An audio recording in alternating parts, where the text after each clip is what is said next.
billahi min asheytaan rajim bismillahi rahmaani rahim mbokk yi ñu ngi nuyu ñëpp di ziyaar ñëpp tey balu àq di fàttalante tuuti ci li nu fi tax ñëw maanaam li nu fi indi mu di jaamu yàlla te bala ñu koo jaamu ñu fexe koo xam ñu ngi soññaat bokk yépp ñu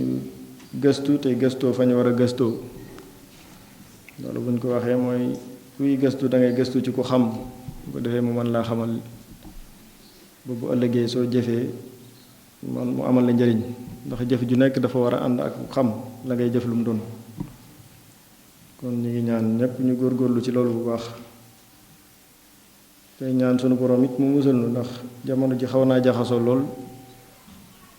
te nit ñi ñu ci bari seetlootuñ dara li ci ëpp seen bakkan bi rek la ñuy gën a topp duñ seetlu ne niñ ko waxee woon bee weesu rek dund gi moom saa yu ñu xëyee day wàññeeku loo xam ne day wàññeeku tudd dooleeku nag daanaka di ci fexee def loo xam ne dana la amal njëriñ ëllëg dina am solo ñu gis ne saa yoo xëyee da ngay gis màndarga yi nga xam ne moom la sallallahu alayhi wa sallam waxoon ne mooy màndarga yi aaxiru zaman saa yu ñu xëyee dañ ci teg suñu bët moo am addis boo xamante ni bii wax nañu ko fii ne aaxiru zaman day mooy jamono mujjug jamono sa ñëwee day yàlla dafay yëkkati ñeent ci suuf maanaam dafay dindi ñeent ci suuf yoo xam ne yu amoon solo la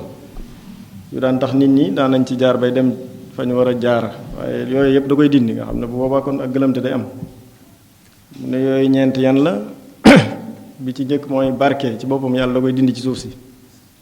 ku ne xam na loolu maanaam bu ñu ko seetee ci saayir rek mooy tey jii bu ñu masaan di bay daanaka boo amee benn hectare la nga ca daan def mu lay amal léegi sëy ji boo ko ci defee yaakaar naa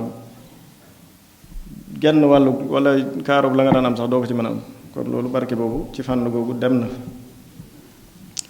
ñaareel ba mu ne yarfa'ullahu rahma min al xuluub xooli doomu aadama yi yàlla daf ci dindi yërmande te bu ñu ko seetloo fi mu ne tamit ñi ci bare yërmande bareetul duñ ne amu fi de waaye bareetul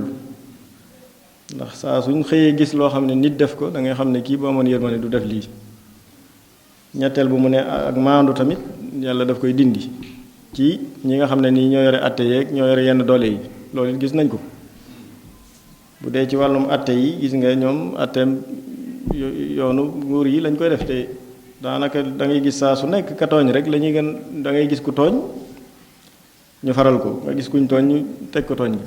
loolu moom saa yi ñu xëyee gis ko ñëpp xam nañ ko loolu li may wax xam nañ ko kon raxma boobu àddalu googu jóge na fi kon wala boog lu ci bari dem na mooy maandu gi beneen ñeenteel bu mu ne kersa tamit daf koy dindi ci xolu jigéen ñi maanaam loolu moom ku ne gis na ko xam nga bu nekk soxna yi dañoo amoon kersa lool wax dëgg yàlla yu bari daawuñu ko def waaye lay gis nga da ngay gis koo xam ne biir kër ndeyam ak baayam lay ne sol yoo xam ne kenn musu koo gis buy génn kenn du ko wax dara loolu yéeme na te loolu yëpp bokk na ci ñàkki kersa niñ ko mën a waxee du baat bi mooy ñaaw niñ ko waxee waaye amatuñ kersa ci boppam wala sax ku mosaan def lu du noonu danaa dafa da ngaa ñàkk kersa maanaam ku amul kersa loolu la neex mën nga ko def kon yooyu yëpp ñu bàyyi ci xel bu baax di ñaan suñu borom mu defal na tawféex te yii ñu wax mu defal na ko ci suñu xol yi mu mën cee nekk man cee jaar man ko jaamu nañ ko bëgg